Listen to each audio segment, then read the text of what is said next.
Think about your favorite movie. What does it look like? Are the colors dark and dull, or are they bright and colorful? 100% of the colors in movies are put there on purpose. That is the process of color correcting and color grading in film. The main purpose of this is to make sure that the footage looks good and real, to add a sense of style to the movie, and to assist in the overall storytelling of the film. The first step of this is color correction. Without that, you can do none of the other steps. Color correcting definitely helps balance out the colors. There are many different things involved in the footage. It could be very raw and dull, but color correcting focuses on the reds, the whites, the greens, and the blues of the footage. Take this door for example. It's white, right?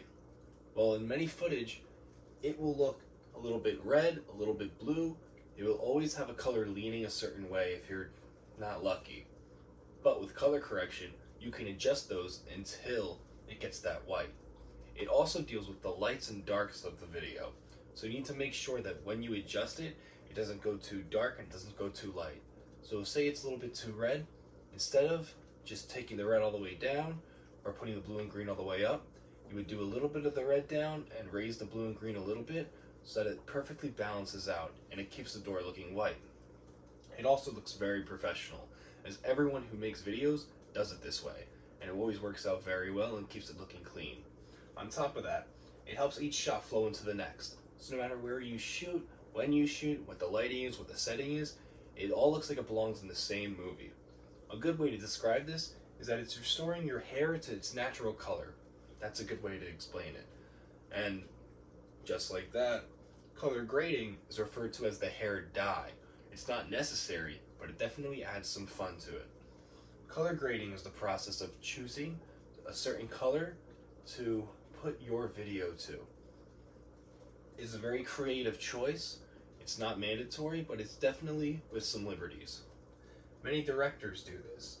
According to an article on StudioBinder.com, it could usually be a stylistic choice where the director chooses to do this, add a certain tint or a certain color throughout the entire duration of the film, or it could have an alternate meaning where it's used to invoke a certain emotion in a certain scene or has an underlying purpose.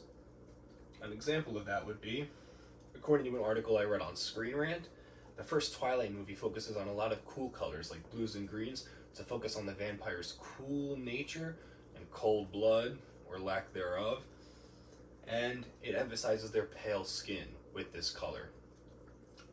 Wes Anderson is known for using a lot of certain color palettes in his films, and this one, for example, focuses a lot on very bright reds and very bright purples, yet the man in focus's skin looks exactly the same. Not affected by this, just a form of the color correction mixed with the color grading. And a movie like Mad Max Fury Road has a lot of oranges contrasting with a lot of light blues. This is a very common trope for action movies, as the blue and the orange simulate a lot of excitement, and you're using a lot of action and adventure movie posters. And because of all this color, you add a lot of new emotion to the film. It's very important, as it assists the visuals. Half of the entire film is visuals, the other half is sound, but most visuals are what guides the story and the emotions. It's all a matter of what you see. It tells the audience what to feel. On Digital Synopsis, which is another website I've gotten information from, I learned that there's many different ways to convey that. It could be something as simple as a coloration of the screen, where blue could reflect sadness or somber. A darker color palette could be where something is very serious, very morbid.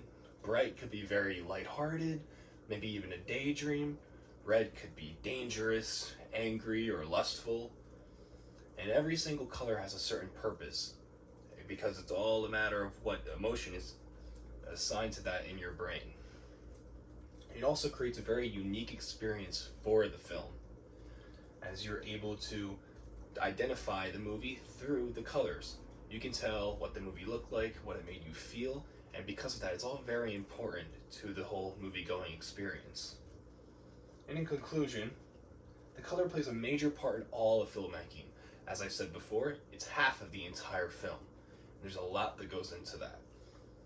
Meaning so, It's a several step process that requires a lot of work.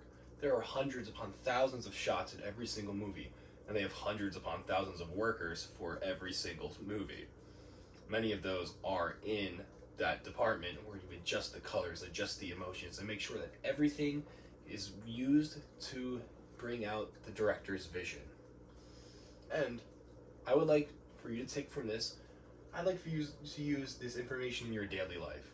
Go back, watch your favorite movie, take notice on the colors, see how it affects your emotions, see how the lighting is used in that, and I want you to think how this affects you.